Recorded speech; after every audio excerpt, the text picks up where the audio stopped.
Imagine this, it's 10 minutes before your deadline, and you're staring at a blank screen, paralyzed by the thought of starting that report. You know you should begin, but your brain is screaming for you to check your phone, scroll through social media, or binge watch that show you've been meaning to finish. This isn't laziness. This is procrastination, a silent thief that steals hours, dreams, and the sense of control we all crave. It's a problem that affects millions, yet so many of us still treat it like a personal failing.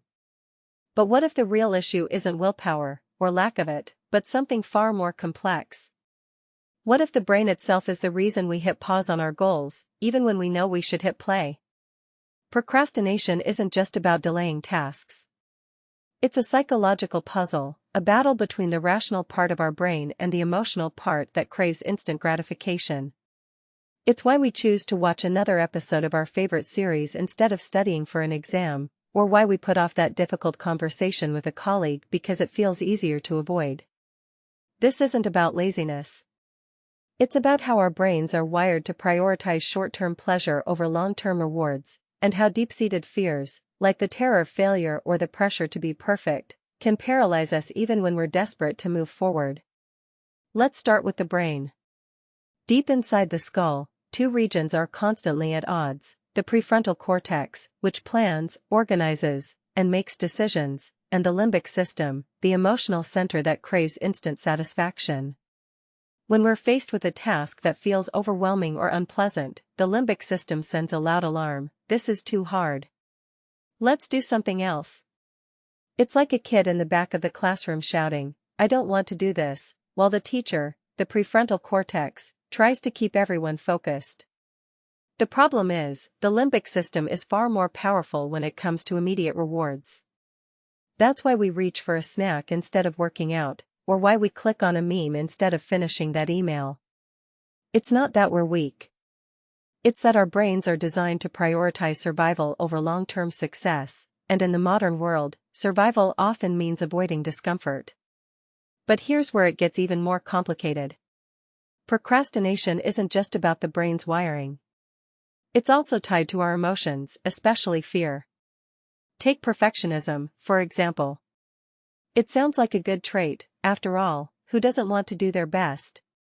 But for many, perfectionism is a trap.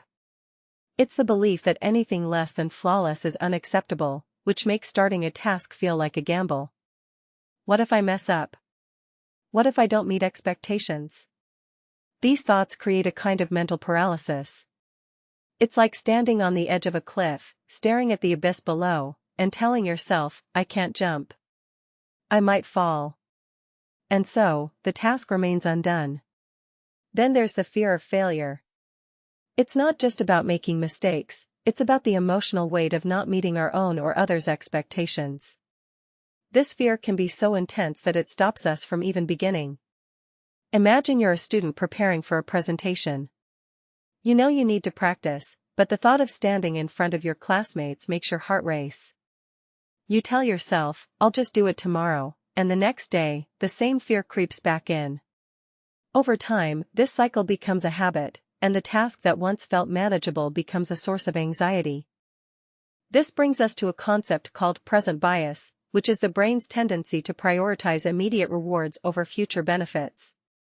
It's why we eat that extra slice of cake even though we know it'll sabotage our diet, or why we skip the gym today even though we're planning to start a new fitness journey next week. The problem with present bias is that it's a powerful force. Our brains are wired to value the here and now, and that's why the temptation to procrastinate often feels impossible to resist. It's not just about time management, it's about how our minds are built to discount the future. But here's the good news: procrastination isn't a life sentence. There are strategies that can help us break free from this cycle. One of the most effective is the Pomodoro Technique, a method that involves working in focused 25-minute intervals followed by short breaks. It's like training your brain to build momentum, one small step at a time. Studies have shown that this technique can significantly reduce procrastination, especially among students. In one university study, a group of students who used the Pomodoro Technique saw a 40% reduction in procrastination and a 15% increase in exam scores. The key was breaking tasks into manageable chunks, which made the work feel less overwhelming.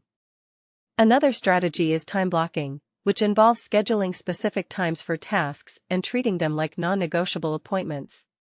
This helps the brain shift into work mode by creating a clear boundary between tasks and distractions.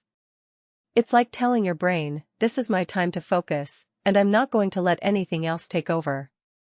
When combined with self-compassion practices, like treating yourself with the same kindness you'd offer a friend, it can create a powerful shift in mindset. Instead of berating yourself for procrastinating, you start to see it as a natural part of the process, one that can be overcome with patience and strategy. But let's not forget the emotional work that needs to be done. Procrastination often stems from deep-seated fears, and addressing those requires self-awareness and courage. It's not about ignoring the fear, it's about learning to sit with it and then taking action despite it. This is where mindfulness and meditation can be incredibly helpful. By training the brain to observe thoughts without judgment, we can create space between the fear and the action. It's like learning to step back from the cliff and realizing that the abyss isn't as terrifying as it seems. There's also the power of environment. Our surroundings play a huge role in shaping our behavior. If your workspace is cluttered, it's harder to focus. If your phone is within reach, it's easier to procrastinate. Simple changes, like keeping your phone in another room or using apps that block distracting websites, can create the right conditions for productivity. It's about setting up your environment to support the goals you want to achieve, not the ones you're tempted to avoid. The impact of procrastination isn't just felt in the moment. Long-term studies have shown that chronic procrastination is linked to higher levels of anxiety and lower life satisfaction. In one study, procrastinators were 33% more likely to experience chronic stress and 25% less likely to achieve long-term goals compared to non-procrastinators. These findings highlight the emotional and practical costs of delaying tasks, from missed opportunities to a diminished sense of self-worth. But they also offer a powerful motivation. Changing how we approach tasks can change how we live. So what's the takeaway here? Procrastination isn't a character flaw. It's a complex interplay of brain chemistry, emotion, and environment. But it's also a problem that can be solved. The key is understanding that procrastination isn't about willpower, it's about strategy. It's about recognizing that our brains are wired to avoid discomfort, and that the solution isn't to fight against that wiring, but to work with it. By breaking tasks into smaller steps, creating the right environment, and practicing self-compassion, we can rewire our habits and reclaim our time. The most important insight is this: procrastination is a choice, and it's a choice we can change. It doesn't require perfect planning or relentless discipline. It requires awareness and a willingness to take small, consistent steps. Every time you choose to start a task instead of avoiding it, you're not just completing a task, you're building a new neural pathway in your brain. Over time, these pathways become stronger, and the urge to procrastinate weakens. It's like training a muscle: the more you use it, the stronger it becomes. So the next time you feel that familiar tug of temptation, whether it's checking your phone, avoiding a difficult conversation, or delaying a task, you can pause and remind yourself that this moment is part of a larger journey. You're not alone in this struggle, and you don't have to face it alone. With the right tools, the right mindset, and the right support, you can break the cycle of procrastination and start living with the clarity, focus, and confidence you deserve. The time to act is now, not tomorrow, not next week, but right here, right now. Because every moment you choose to move forward is a step toward the life you want to create.